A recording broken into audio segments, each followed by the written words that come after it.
Assalamualaikum warahmatullahi wabarakatuh. Saya Dela Rosyana Rahmawati dari A3 Manajemen dengan NIM akhir 21118.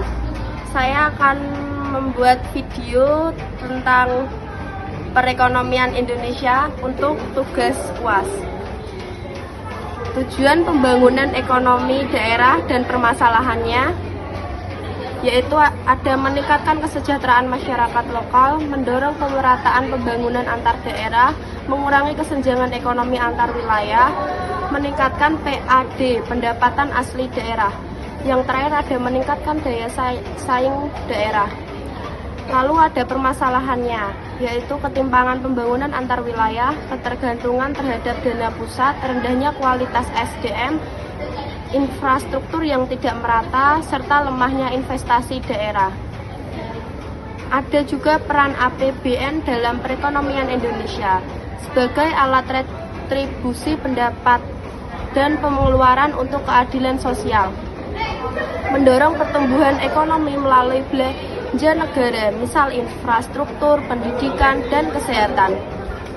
Stabilitas ekonomi melalui kebijakan fiskal, meningkatkan kualitas layanan publik, membiayakan program-program strategis nasional seperti pembangunan IKN.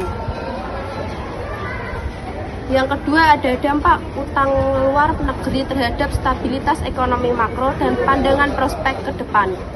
Dampaknya dibagi dua menjadi positif dan negatif. Yang positif menambah sumber pembiayaan pembangunan dan memperkuat cadangan devisa.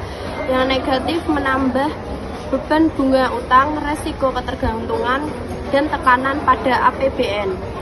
Lalu ada pandangan ke depan. Jika utang dikelola secara hati-hati dan diarahkan untuk kegiatan produktif, maka bisa berdampak positif. Namun jika digunakan tidak efisien dan tanpa akuntabilitas, dapat mengancam stabilitas ekonomi jangka panjang.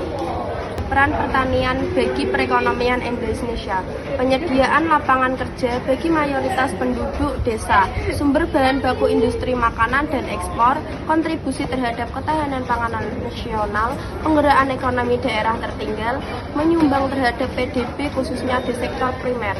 Yang keempat ada penyebab kesenjangan ekonomi dan pengangguran di Indonesia serta solusinya.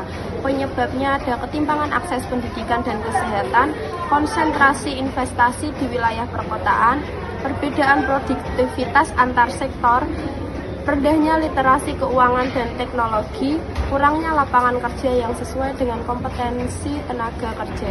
Solusi untuk permasalahan di atas tersebut yaitu pemerataan pendidikan dan pelatihan vokasi, investasi di daerah tertinggal, pengembangan UMKM dan ekonomi kreatif, peningkatan infrastruktur daerah, reformasi kebijakan ketenaga kerjaan.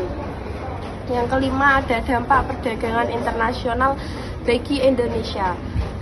Yang positif ada meningkatkan devisi negara, meningkatkan efisien dan daya saing produk nasional, memperluas pasar produk dalam negeri, transfer teknologi dan pengetahuan dari luar.